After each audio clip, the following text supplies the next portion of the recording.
ময়নামতি শালবন বিহার থেকে ভোটতন্ত্রে স্বাগত জানাচ্ছি। আমি তুষার আবদুল্লাহ। আজকে আমরা এই কুমিল্লা তো সংস্কৃতির একটি ভরকেন্দ্র বলা যায়, যে একটা কেন্দ্র বলা যায়, সেই জায়গা থেকে আমরা সার্বিকভাবে যদি সারা দেশের কথাও চিন্তা করি, যে সব জায়গায় বলা হচ্ছে যে সাংস্কৃতিক যে চর্চা, সেই জায়গায় এক ধরনের ভাটা আছে, সেটা নানা কারণ আছে।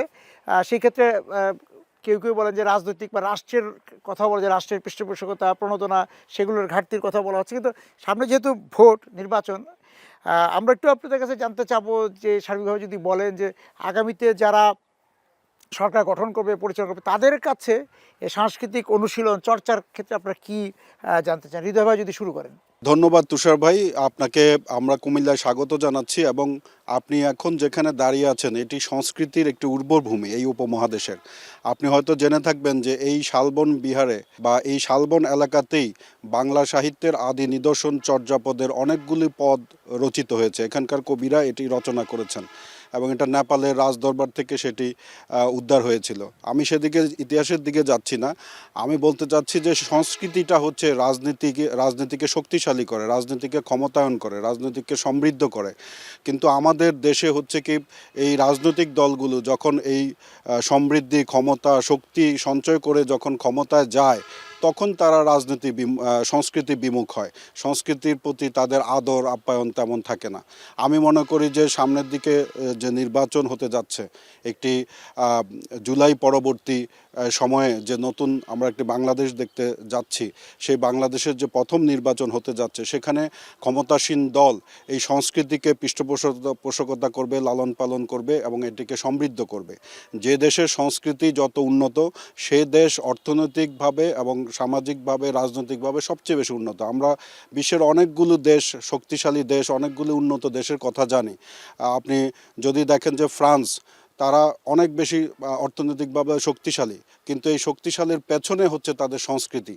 তাদের প্রতিটি বাড়ির সামনে সংস্কৃতির নিদর্শন পাওয়া আমি যায়। আবার আপনার কাছে ফিরবো, স্যারের কাছে একটু জানতে চাই যে এই যে রাজনৈতিক দলগুলোর কথা যেটা হৃদয় ভাই বললেন, ইশতেহার যে হয়, যে নির্বাচন তো একের পর এক হচ্ছে বিভিন্ন সময়। আমরা যদি ৭১-এর পরবর্তী, আমি ৯০ থেকেও যদি ধরি, একটা গণ অভ্যুত্থানের পরে যে নির্বাচন হলো, ৪ দলীয় জোটের রূপরেখা ছিল, সেই ইশতেহারগুলিতে আপনি সংস্কৃতিকে কতটা গুরুত্ব দিতে দেখেন রাজনৈতিক দলগুলোকে? খুবই গুরুত্বপূর্ণ একটি প্রশ্ন। বাংলাদেশের প্রেক্ষাপটে আমরা যে জাতীয় নির্বাচনগুলো লক্ষ্য করি, সেসব নির্বাচনে যে প্রার্থীবৃন্দ যে ওয়াদাগুলো দিয়ে থাকেন, ইশতেহার দিয়ে থাকেন, সেখানে সাংস্কৃতিক প্রসঙ্গ যে থাকে না তা কিন্তু নয়, থাকে। কিন্তু নির্বাচন পরবর্তী যে বিষয়গুলো লক্ষ্য করা যায়, যে সেখানে ক্ষমতার একটি ব্যবহারই সবসময় মুখ্য বিষয় হয়ে থাকে। কিন্তু ক্ষমতার পাশাপাশি যে সংস্কৃতি চর্চা, যে সাধারণ মানুষ, যে নাগরিকের যে মানসিক তৃপ্তি, মানসিক সুস্থতা দরকার, সেই সুস্থতার অন্যতম একটি বিষয়ই হচ্ছে আমাদের সংস্কৃতি। এবং এটি সত্য, বাঙালির যে নিজস্ব সংস্কৃতি আছে, সে সংস্কৃতি দীর্ঘকালের, হাজার বছরের। এই সংস্কৃতির বাইরে আমরা কখনো যেতে পারিনি, আমরা যেতে পারবো না, কারণ ওটিই আমাদের হচ্ছে সঠিক পরিচয়। এই পরিচয়ই নিয়ন্ত্রণ এবং রক্ষা কবচ হচ্ছে সরকার। ফলে এই সরকার যখন গঠন হয়, তার পূর্ববর্তী যে ইশতেহারগুলো থাকে, সেখানে সুনির্দিষ্টভাবে, সুস্পষ্টভাবে এটি উল্লেখ করা প্রয়োজন যে সংস্কৃতি হবে নিরাপদ, সংস্কৃতি হবে আপনজন, সংস্কৃতি হবে হচ্ছে আমাদের মাপকাঠি। যদি সেই জায়গাটি সরকারিভাবে সুনির্দিষ্টভাবে অনুসরণ করা যায়, ভালোবেসে অনুসরণ করা যায় এবং যথাযথভাবে যদি একে আমরা নার্সিং করতে পারি, তাহলে দেখা যাবে যে বাঙালিও কোনো দিক থেকে পিছিয়ে থাকবে না। সংস্কৃতির যত্নের প্রয়োজন। আমি দিদির কাছে আসি, যে আমরা দেখেছি যে আমাদের যদি আমরা জেলা শহর কথা বলি, গ্রামের কথা বলি, সেখানে একটা অসাম্প্রদায়িক একটা সংস্কৃতি গড়ে উঠছে। আমরা সকল উৎসবে যোগ দিতাম বা দেই, এখনও দেই। সেইগুলোকে মনে হচ্ছে যে রাজনীতিকরণের কারণে অনেক সময় সেই যে সৌহার্দ্যটাও আমরা দেখি যে কিছুটা বিঘ্নিত হতে, পাশাপাশি অনেক কিছু একটু বিলুপ্তি হতো। আমাদের যাত্রা, পুতুল নাচ, এগুলো আমরা দেখতে পাই না। তারপর শহরগুলোতে এখন যে সাংস্কৃতিক যে চর্চা, হ্যাঁ, সেগুলো যে সংগঠনগুলো ছিল, সেগুলো আগের মতো খুব সরগরম দেখতে পাই না।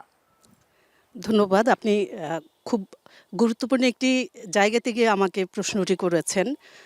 আমি বলতে চাই কাজী নজরুল ইসলামের ভাষায় যে মুসলিম এবং হিন্দুদেরকে নিয়ে তিনি যে অসাম্প্রদায়িকতার দিকটি আমাদেরকে তুলে ধরে দেখিয়ে দিয়েছেন। হিন্দু এবং মুসলমান কিংবা যে কোনো ধর্ম আসলে বিষয় না।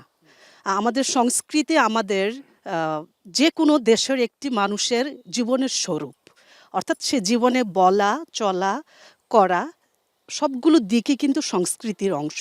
সেখান থেকে সাংস্কৃতিক দিকটি হলো একটি গুরুত্বপূর্ণ জায়গা আমাদের সংস্কৃতিকে রক্ষা করার জন্য। যারা সাংস্কৃতিক কর্মী আছেন তারা সবসময় সামগ্রিকভাবে সকল ধর্মের মানুষকে নিয়ে আমরা অনেকগুলো অনুষ্ঠান করে থাকি জাতীয়ভাবে, এবং যেগুলো আমাদের রাষ্ট্রীয়ভাবে আয়োজন করা হয়। ধর্মকে যদি আমরা গুরুত্ব দেই তাহলে মানবিকতা দূরে চলে যায়।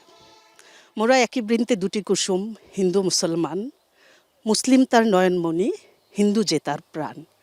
অসাম্প্রদায়িকতার এমন চমৎকার নিদর্শন কাজী নজরুল ইসলাম তার সাহিত্যে যেভাবে দিয়ে গিয়েছেন, আমরা সেখান থেকে বুঝতে পারি কিংবা তাকে অনুকরণ করে কিংবা আমাদের অভিজ্ঞতা থেকে আমরা মনে করি সকল ধর্ম তার ঊর্ধ্বে আমাদের মানবিকতা, এবং সেটাকে রক্ষা করার দায়িত্ব অবশ্যই সকল সাংস্কৃতিক কর্মীকে চেষ্টা করতে হবে যে সবাইকে নিয়ে যে কোনো কাজ করার জন্য। তাহলে আমরা মানবিকতাকে রক্ষা করতে পারবো। এটা আমাদের সংস্কৃতি এবং সাংস্কৃতিক দিক দুটোকেই ঊর্ধ্বে তুলবে বলে আমি মনে করি।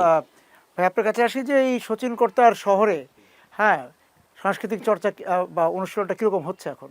Amrapali fruit syrup, real magic in every drop. আপনাকে ধন্যবাদ। ধারাবাহিকভাবে আমার সামনে আপনি যেই বক্তব্যটি উপস্থাপন, যে ধারণাটি উপস্থাপন করেছেন বলার জন্য, সেক্ষেত্রে আমি বলবো যে এক কথায় উত্তর হচ্ছে যে না, সংস্কৃতি চর্চা সেটা আমি একজন সংস্কৃতির নাট্যচর্চার ভিতরের লোক হিসেবে বলবো বর্তমান কুমিল্লায় সেইভাবে হয়ে উঠছে না। নাটক হচ্ছে না। নাটক হচ্ছে যে, কিন্তু এটাকে আপনি ধরেন যে 80-র দশকে 90-র দশকে যেই আপনার প্রতিযোগিতামূলক নাট্য চর্চাটি হতো, এখন কিন্তু হচ্ছে না। আপনি যদি বলেন যে কারণ অনুসন্ধান হিসেবে যদি বলেন যে কী কারণে হচ্ছে না, তার জন্য হচ্ছে প্রথম কথা হচ্ছে যে যারা সংস্কৃতির চর্চা করবে নতুন প্রজন্ম, তাদের সংস্কৃতি বিমূর্খতার একটা কাজ করে। আকার সংস্কৃতি অথবা অপরিহার্য মোবাইল ইন্টারনেটের কারণে ওরা লাইভলি আসলে নাটক করতে বা সংস্কৃতি চর্চা করতে ওরা এই জায়গাতে একটু উৎসাহ অভাব বোধ করছে। আমরা এখানে অনেকেই সংস্কৃতি সংগঠনের সাথে, নাট্য সংগঠনের সাথে জড়িত। আমরা সেইভাবে আসলে সংগঠনের মধ্যে প্রাণের স্পন্দন তৈরি করতে পারছি না, কিন্তু আমরা আশাবাদী। এই জন্য আশাবাদী যে এই সয়েলটা হচ্ছে একটা অসাম্প্রদায়িক, আমরা মনে করি একটা অসাম্প্রদায়িক চর্চার জায়গা। যে জায়গায় দাঁড়িয়ে আমরা কথা বলছি এটি কুমিল্লার ইতিহাস খ্যাত একটি তীর্থভূমি বলতে পারি। সেই জায়গা থেকে দাঁড়িয়ে আমাদের প্রত্যাশাটি হচ্ছে আমরা নিশ্চয়ই আমরা ঘুরে দাঁড়াবো। সেই ঘুরে দাঁড়াবার আয়োজনে আমরা সবাই পরস্পর তৎপর থাকবো। আমি যেতে চাই যে সঙ্গীতের জায়গায় যদি আমি একটু যাই, যে সঙ্গীত চর্চার ক্ষেত্রেও যেটা ভাই বললেন যে সেখানেও তো নতুন প্রজন্ম তো নানামুখী সঙ্গীতের সঙ্গে যুক্ত হচ্ছে। সেই জায়গা থেকে আমাদের যে শাস্ত্রীয় সঙ্গীতের একটা ঘরানা ছিল কিন্তু কুমিল্লাতে, সেই চর্চাটা আপনি কী দেখছেন? এই শুনবো একটু বিরতি থেকে এসে। দর্শক, আমরা ভোটতান্ত্রিক বিরতিতে যাচ্ছি, ফিরে এসে শাস্ত্রীয় সঙ্গীত নিয়ে আলোচনা করব।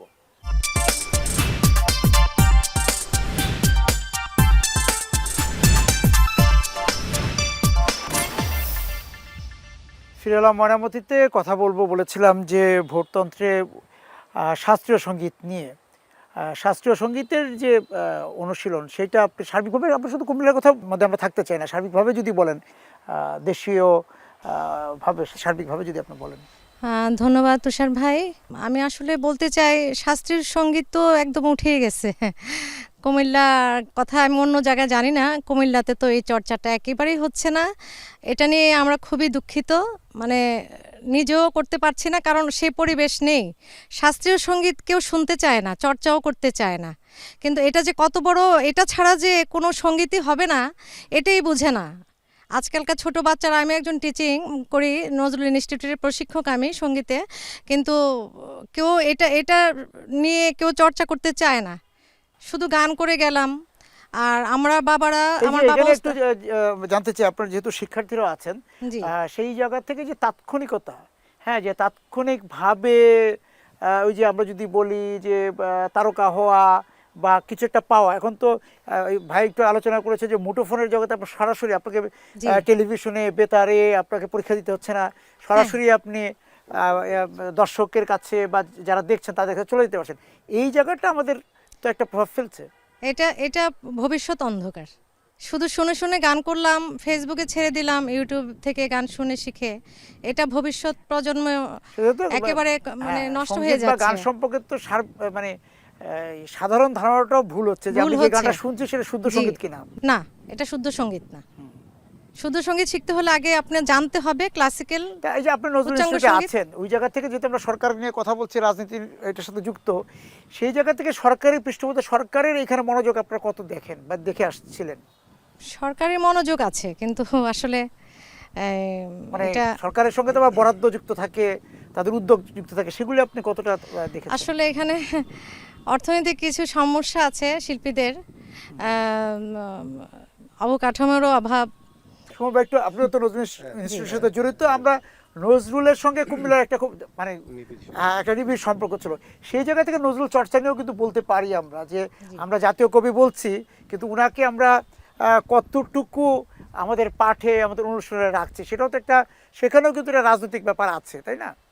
না, আমি একটু বলতে চাই যে নজরুল রাজনৈতিক পট পরিবর্তন হোক বা যাই হোক, নজরুল কিন্তু বাংলাদেশের জন্য সবসময়ই প্রাসঙ্গিক। প্রাসঙ্গিক, হ্যাঁ। নজরুল বাংলাদেশের প্রত্যেকটা মানুষের কাছে প্রাসঙ্গিক, এবং নজরুল চেতনাটা বা যেটা নজরুলের যে লাইফস্টাইল, এটার সাথে কোথায় জানি বাংলাদেশের প্রাণের একটা সম্পর্ক আছে বলে আমি মনে করি। হয় রাজনৈতিকভাবে একটু আগে যে আরেকজন এর আগে বলল যে কখনো কখনো মানে ধর্মীয় ব্যাপারটাকে প্রায়োরিটি দেওয়ার একটা ব্যাপার আসে, কিন্তু এগুলো টিকে না। নজরুলের জায়গায় থাকে। আর এই যে আপা যেটা বলতেছিল যে চর্চার জায়গা অবকাঠামোগত, আসলে সব কিছুই আছে, ফোকাসটা দরকার আর কি, মানে আমরা কোন দিকটায় ফোকাস করব। আপনি যে বিষয়টা বলতেছিলেন, আমি একজন সংস্কৃতির লোক হিসাবে মনে করি যে একটা রাষ্ট্র তার নিজের সংস্কৃতি, রাষ্ট্রের সংস্কৃতিটা ডিসাইড করা উচিত। আমি আমার এই 57 বছর বয়সে এখন পর্যন্ত আমি নিজেই কনফিউজড যে আমাদের রাষ্ট্রটার সংস্কৃতিটা কোনটা। কোন সরকারের আমলে এটা আসলে আমরা ডিসাইড করতে পারি নাই। তো এইটা যতক্ষণ পর্যন্ত ঠিক না হবে, এরকম ভ্রান্তি তো থাকবেই। 1000 বছরের সংস্কৃতির কথা আমি বলছি, তাহলে এই 1000 বছরের ইতিহাস চেতনা কোথায়? এই 1000 বছরের ইতিহাস চেতনা করতে গেলে আমারে বয়কট করে দিতে পারে। তো এরকম নানা রকম বিষয় আসবে, এই জায়গাগুলোকে চিহ্নিত করতে আমি কোন হবে। সংস্কৃতিকে ধারণ করতে পারলাম, যে আপনি যেটা বললেন যে মুক্তিযুদ্ধের পরেও এত বছর চলে গেল, আমরা নিজের সংস্কৃতিকে সঙ্গে আমাদের পরিচয় হলো না বা আমরা চিনতে চাইলাম না। আমি হৃদয়ের কাছে যাই যে এই যে জেলা শহরগুলোতে, বা আমি যদি একদম খুব এইভাবে বলে মফস্বল শহরগুলোতে কিন্তু এক ধরনের সাহিত্য চর্চা হতো। হ্যাঁ, আমি যদি ছোটো কাগজ বা লিটল ম্যাগাজিনের কথা বলি, পত্রিকার কথা বলি, তারপর হচ্ছে দেয়াল পত্রিকা, নানা রকম, এবং এই সাহিত্য সংগঠনগুলো ছিল, সেগুলি এখন কি অবস্থা? সেগুলোরও তো প্রণোদনা বা এক ধরনের পৃষ্ঠপোষকতা দরকার হয়। আসলে আমরা তথ্য প্রযুক্তিতে যত উন্নত হয়েছি, উন্নত হওয়ার কারণে আমাদের সংস্কৃতি সাহিত্য চর্চাটা আসলে পিছিয়ে গেছে মানুষের কাছে। এটা আমরা সেভাবে মানসম্মতভাবে পৌঁছাতে পারছি না। এটা পৌঁছাতে পারছি না, এটার কারণটা হলো যে কারণ এখন আপনি দেয়াল পত্রিকা লিখে আপনি একটা কলেজের সামনে দেয়াল পত্রিকাটা রাখবেন, এটা কেউ এখন আর পড়তে আসবে না। এখন মোবাইল স্ক্রিনটাই হয়ে গেছে দেয়াল। এখন অনেকেই কবিতা লিখেন ফেসবুকে ও সোশ্যাল মিডিয়াতে, তারা লিখেন। তো আমাদের এখানে হচ্ছে কি, আমাদের সাহিত্য চর্চাটা সেবা অনেকটাই ম্রিয়মান হয়ে গেছে, মানুষ পড়তে চায় না। আমি একটা পত্রিকা, একটা কাগজের সম্পাদক, আমি দেখেছি যে 1 পৃষ্ঠার একটা লেখা কেউ পড়তে চায় না। সে দেখে যে 200-300 শব্দের মধ্যে বা 500 শব্দের মধ্যে, আরও কম শব্দের মধ্যে সে লেখাটা পড়তে। বড় লেখা হলে জিজ্ঞেস করলে ভাই পড়ি না, ছোট লেখা হলে হ্যাঁ ভাই এটার লেখাটা পড়েছে, খুব সুন্দর হয়েছে। মানে মানুষের ধৈর্যচ্যুতি ঘটেছে। এটা ঘটেছে আমাদের রাজনৈতিক বিবর্তনের কারণে বা আমাদের যেই আধুনিকতার কারণে। কিন্তু আগেকার সময়ে মানুষ বই পড়েই দিন পার করতো। আমরা এখন তো পাঠাগার বলতে নাই। কুমিল্লাতে ঐতিহ্যবাহী 3টা পাঠাগার আছে। একটা হলো বীরচন্দ্রনগর মিলনায়তন পাঠাগার, একটা হলো রামমালা পাঠাগার, আর একটা ভিক্টোরিয়া কলেজে একটা পাঠাগার ছিল। আপনি বিশ্বাস মানে শুনলে অবাক হবেন, আমি একদিন ভিক্টোরিয়া কলেজে গিয়েছি লাইব্রেরি দেখার জন্য। যাওয়ার পরে দেখেছি সেখানে কোদাল, বস্তা, সিমেন্টের ব্যাগ, ঝুড়ি রাখা হয়েছে। অথচ আপনি দেখেন উন্নত বিশ্বে, আপনি অক্সফোর্ডে পড়তে যান, ক্যামব্রিজে পড়তে যান, সেখানে হলো লাইব্রেরিটা বিশাল। আর আমাদের এখানে লাইব্রেরি আপনি খুঁজে পাবেন না। এটা হলো আমাদের পাঠাগার যেগুলো আছে সেগুলোতে শুধু হয়তো সংবাদপত্র পত্রিকা রাখা সংবাদপত্র, এখন হচ্ছে, সংবাদপত্র আর হচ্ছে চাকরির বিভিন্ন রকম গাইড বই, গাইড যেটা বই আমরা রাখা শুরুর হচ্ছে। আগে বলছিলাম। রাখা হচ্ছে, কিন্তু এটা হচ্ছে না, কারণ এটা সময়ের বিবর্তনের কারণে এটা আমি একটু পাঠক- বিরতিতে যাব কে- ভোটতন্ত্রে আবার হৃদয় ভাই একদম তা- এসে স্যারের কাছে যেতে চাই। আপনি যেহেতু শিক্ষকতার সঙ্গে যুক্ত, শিক্ষার্থীদের মধ্যে একটা তো হচ্ছে ক্যাম্পাস ভিত্তিক বা আমাদের বিদ্যায়তনগুলোতে একদম সাংস্কৃতিক চর্চা ছিল, সেটা ছাত্র সংসদের মাধ্যমে ছিল বা অন্যান্য বাৎসরিক অনেক অনুষ্ঠান হতো, এবং শিক্ষার্থীরাই কিন্তু লিটল ম্যাগ বা বিভিন্ন রকম পত্রিকা বের করতো, দেয়াল পত্রিকা, অনেক আবৃত্তি সংগ্রামগুলো ছিল, বিতর্ক ছিল। সেই জায়গা থেকে তাদের এই সংস্কৃতি মনস্কতা কতটা দেখতে পাচ্ছেন, আমি ফিরে এসে আপনার কাছে জানতে চাবো। আমরা যাচ্ছি ভোটতন্ত্রে, আবারও বিরতিতে।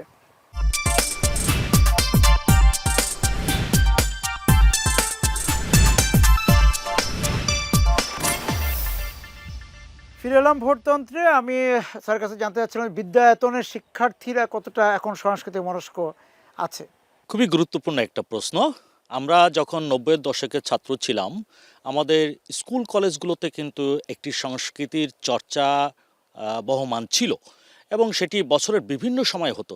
যেমন আমরা বিভিন্ন পার্বণের কথা বলি, সেটি ধর্মীয় কেন্দ্রিক হোক অথবা বাঙালি সংস্কৃতি প্রেক্ষাপটেই হোক, এই বিষয়গুলো শিক্ষক এবং শিক্ষার্থী যৌথভাবে এটি পালন করত, এবং এই বিষয়কে কেন্দ্র করেই কিন্তু শিক্ষার্থীর মানসিকতাগুলো বেড়ে উঠত।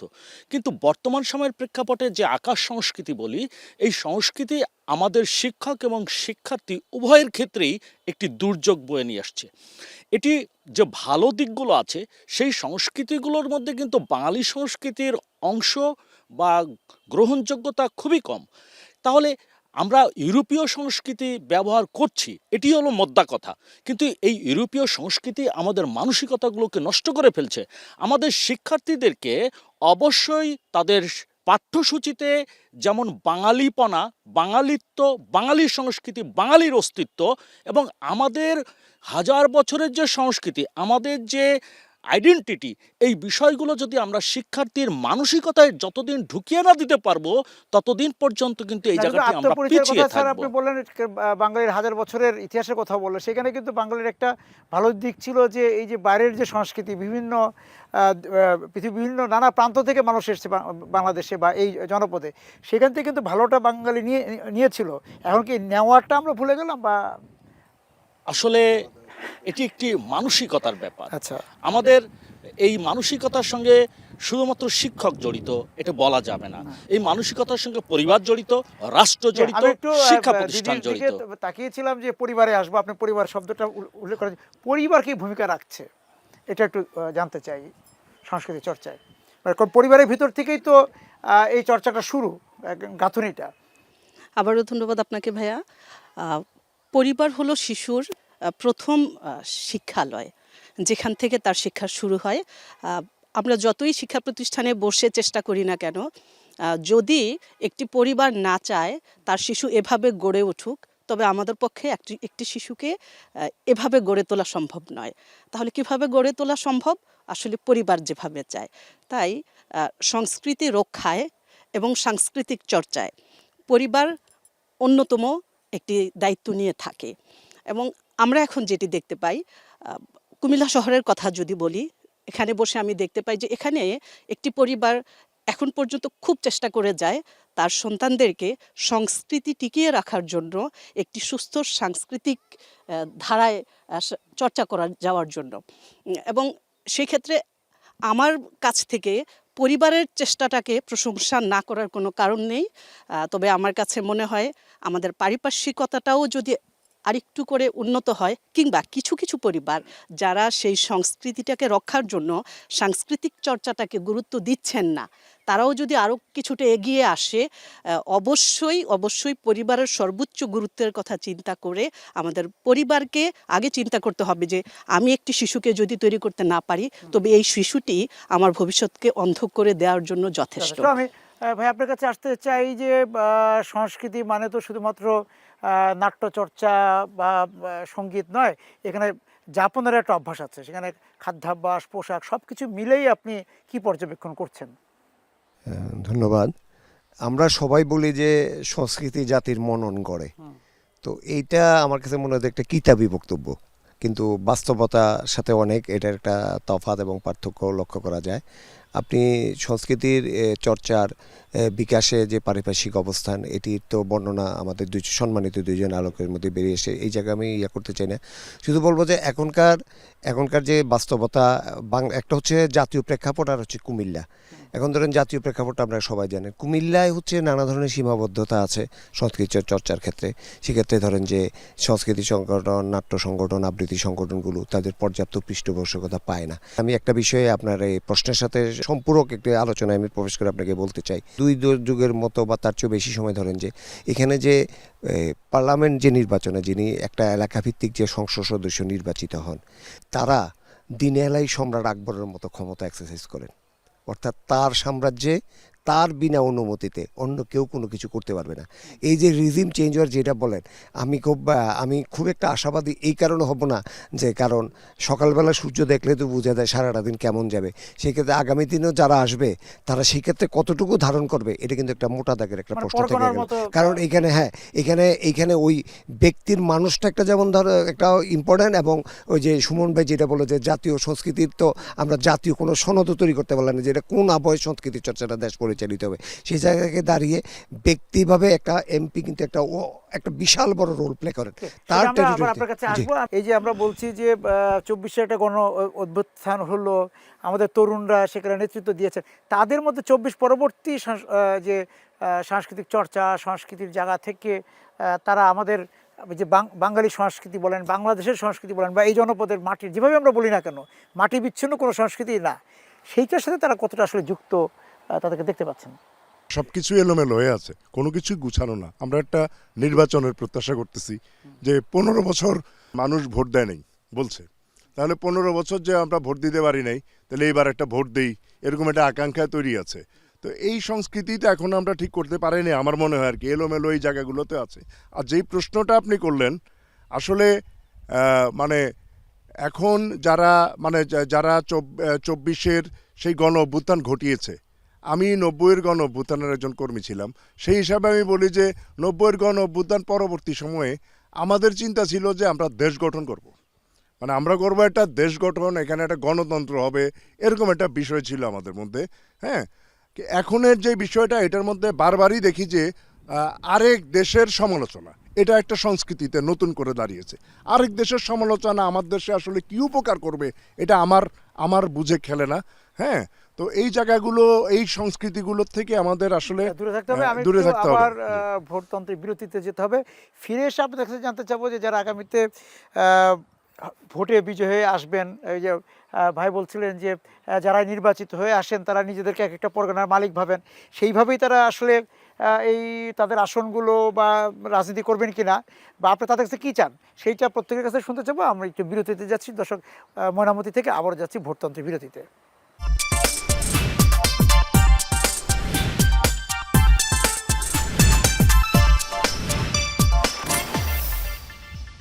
ফিরে এলাম ময়নামতিতে আবার ভোটতন্ত্রে। আমি হৃদয়, আপনি শুরু করেন যে আসলে যারা এই 12ই ফেব্রুয়ারি নির্বাচনে জয় হয়ে আসবেন, যে সরকার বা যে জনপ্রতিনিধি, তার কাছে আপনার প্রত্যাশা কী?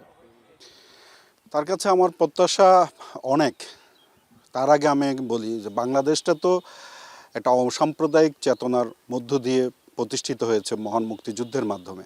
আমরা সেখান থেকে একটু সরে যাচ্ছি মনে হচ্ছে, কারণ আমাদের হাজার বছরের ইতিহাস যেটা বলা হচ্ছে সেটা বিভিন্ন ধর্মের সম্মিলনে তৈরি। আমাদের এখানে আমরা 100 বছর আগে কথা যদি বলি, এই কুমিল্লা শহরেই যখন আপনার দুর্গাপূজা হতো বা সরস্বতী পূজার র্যালি হতো, সেখানে মুসলিম সম্প্রদায়ের মানুষ কিন্তু অংশগ্রহণ করত। আবার মুসলিম সম্প্রদায়ের যখন মহরমের মিছিল হতো, তখনও কিন্তু হিন্দু সম্প্রদায়ের লোকজনও অংশ নিয়েছে। এগুলি ধরুন আমাদের সংস্কৃতিতে এটা সংমিশ্রণ ঘটেছে, যেটা সুমন ভাই বলেছে যে আমাদের আসলে জাতীয় সংস্কৃতি কোনটা সেটাই করতে। এটা আসলে এই কারণেই বোধহয় আমরা সংস্কৃতিটাকে খুঁজে পাচ্ছি না, কারণ বিভিন্ন ধর্মের এটা কিন্তু এখন আমাদেরকে একটা নির্ধারণ করতে হবে, আমাদের জীবনাচার, আমাদের দীক্ষা, আমাদের চাল চলনে, আমাদের সংস্কৃতিটাকে আমাদের গড়ে তুলতে হবে, এবং এটার জন্য আমাদেরকে একটা মুক্ত পরিবেশ দিতে হবে। সংস্কৃতির জন্য মুক্ত পরিবেশটা বড় মুখ্য।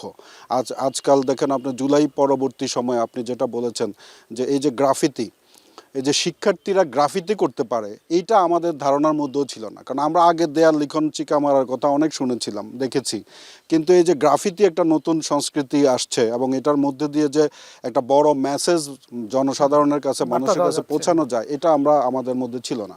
তো আমরা মনে করি যে নতুন একটা সংস্কৃতি গড়ে উঠবে, তবে এই সংস্কৃতিটা যেন মৌলবাদের থাবা থেকে রক্ষা পায়। এটা কি চাচ্ছেন আপনার প্রত্যাশাটা যদি বলেন। অসংখ্য ধন্যবাদ।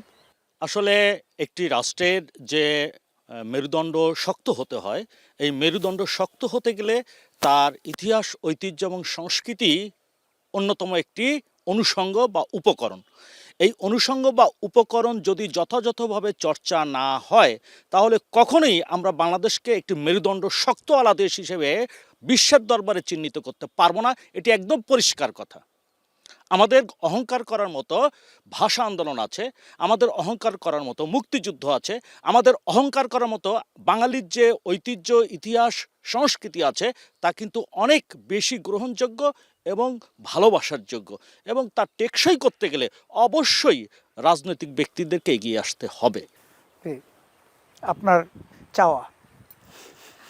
একটি দেশকে সুস্থ ধারায় ধরে রাখবার জন্য সবার আগে প্রয়োজন হলো শিক্ষা, এবং এই শিক্ষাটার যারা এখন শিক্ষার্থী, আমি একটু সেদিকে যেতে চাই। 24 আন্দোলনের পর আমরা একটি নতুন সময় পেয়েছি, আমরা যেন সেই সময়টিকে কাজে লাগাতে পারি। তরুণরা নেতৃত্ব দিবে, তারা অবশ্যই নেতৃত্ব দিবে, এবং তরুণদের আন্দোলনের মধ্য দিয়ে আমরা একটি সরকারও পেয়েছি, তারাও চেষ্টা করছেন, এবং নির্বাচনের পর যে নতুন সরকার আসবে সেই চেষ্টাটা যেন অব্যাহত থাকে, আমরা সেটা চাইব। এবং কঠিন বলে আমরা যেন কখনোই শিক্ষাকে এবং সংস্কৃতিকে পিছনে ফেলে না দিয়ে তাদেরকে ঠিক না করে আমরা একটু নতুন ধারায় যেতে না চাই। কঠিন হোক, কিন্তু আমরা চাই এই কঠিন কাজটা ধারাবাহিকভাবে চলতে থাকুক, কোনো একদিন এই কঠিন আমাদের হাতের মুঠোয় সহজ হয়ে চলে আসবে। আপনি নতুন যারা আসবেন 12 ফেব্রুয়ারির নির্বাচনের মাধ্যমে তাদের কাছে কি চাচ্ছেন? আমার চাওয়াটা হচ্ছে, আমি চাই আমার দেশটা ভালো থাকুক। সংস্কৃতি কর্মীদের চাওয়া, একজন সংস্কৃতি কর্মীর চাওয়া খুবই সীমিত। সেই সীমিতটা হচ্ছে যিনি যে অবস্থান থেকেই জনপ্রতিনিধি হন না কেন, রাষ্ট্রে যিনি দায়িত্ব নেন না কেন, তারা যেন সংস্কৃতিটাকে যেন আপনার দূর ঠেলে দেন, এটা যেন হৃদয়ে ধারণ করে। যেই কথাটি বলে আমি শুরু করেছিলাম, সংস্কৃতির জাতির মনন করে, এটা যেন রাষ্ট্র পরিচালনা যারা আসবে তারা যেন এটা বিশ্বাস করে, যেন সংস্কৃতি কর্মীদের জন্য যেন কিছু একটা করে। আমি একটু এখানে এই প্রসঙ্গটাতে একটু যুক্ত করতে চাই। আমরা কিন্তু একটা দানবীয় সংস্কৃতির হাত থেকেও মুক্তি চাই, কারণ এই একটি সংসদ গঠিত হওয়ার পরে একটি সংসদীয় এলাকায় একজন সংসদ সদস্য একটা দানবীয় সংস্কৃতি বিকাশ ঘটান। তিনি যা বলেন তাই করতে হয়। তিনি যদি বলেন যে আজকে আমাদের তরুণরা তো সেই আধিপত্যবাদের বিরুদ্ধেই আমরা করেছি, সেটা আমরা চাই যে এরকম এমপিরা যেন দানব হয়ে না ওঠেন, আমাদের সংস্কৃতিকে যেন তারা আধিপত্য। ধন্যবাদ তুষার ভাই। আমি আসলে বলতে চাচ্ছি, আমরা শিল্পীরা, ভালো মানের শিল্পী যারা আছে, সবার মনে কষ্ট আছে যে ভালো মানের কোনো প্রোগ্রাম আমরা পাই না, আমাদেরকে ডাকে না। তো আমি চাইবো, সবার কাছে এটাই আমার অনুরোধ থাকবে, সামনে যারা আসবে ক্ষমতায়, আমাদের শিল্পীদের যেন মূল্যায়ন করা হয়। মানে যে আপনি একটু বলেননি ওই সাদা কালোর যে তালিকা, সেই কালো তালিকা যাতে না থাকে। যে শুনুন ভাই, তো এই মূল্যায়ন যেন হয়, আমাদেরকে যেন ভালো মানের প্রোগ্রামগুলি থেকে মানে প্রোগ্রামের জন্য আমাদেরকে ডাকা হয়। আচ্ছা, আমি ওই যে শিউলি রায়ের কথা ধরেই বলছি যে আসলে যারা শিল্পী, মানে পারফর্মার যারা দেশে পরিচিত, দেখা যায় যে বিভিন্ন সরকারের আমলে, যেই সরকারই আসুক বাংলাদেশে, আমাদেরকে তো অনুষ্ঠানাদি করতে হয়। ওই সরকারি সকল অনুষ্ঠানে যদি ডাক পড়ে সেই অনুষ্ঠানে যেতে হয়। তো সেরকম দেখা গেছে যে গত 15 বছরে আমরা বহু অনুষ্ঠানে গেছি। আমি বাংলাদেশ টেলিভিশনের বিশেষ তালিকাভুক্ত শিল্পী, বিশেষ শ্রেণীতে। আমি গত 18 মাসে একবারও আমাকে কেউ বাংলাদেশ টেলিভিশনে ডাকে নাই, মনে হয় যে আমি কোনোদিন শিল্পীই ছিলাম না। তো এই বিষয়গুলো তো ধারাবাহিক থাকবে। এই জায়গাগুলোর থেকে মুক্তি চাই, মানে এই সংস্কৃতি থেকে মুক্ত হোক। যার যার যোগ্যতা, ওই যোগ্যতা অনুযায়ী যে নির্বাচিত সরকার আসবে তাকে মূল্যায়ন করুক। হ্যাঁ, মূল কথা এইটা- হচ্ছে যে আমরা মনে হয় যে আলোচনাগুলো করলাম তার মধ্যে একটা হচ্ছে যে সংস্কৃতিটা সহিষ্ণুতা আসুক, দোআঁশ মাটির দেশ, সেই জায়গা থেকে সবকিছু ধারণ করার একটা সংস্কৃতি তৈরি হোক, আমাদের শেষ করতে হবে। দর্শক, আমরা ময়নামতি থেকে ভোটতন্ত্রে এতক্ষণ ছিলাম, যারা আমাদের সঙ্গে ছিলেন আপনাদেরকে ধন্যবাদ জানিয়ে শেষ করছি আজকের ভোটতন্ত্র।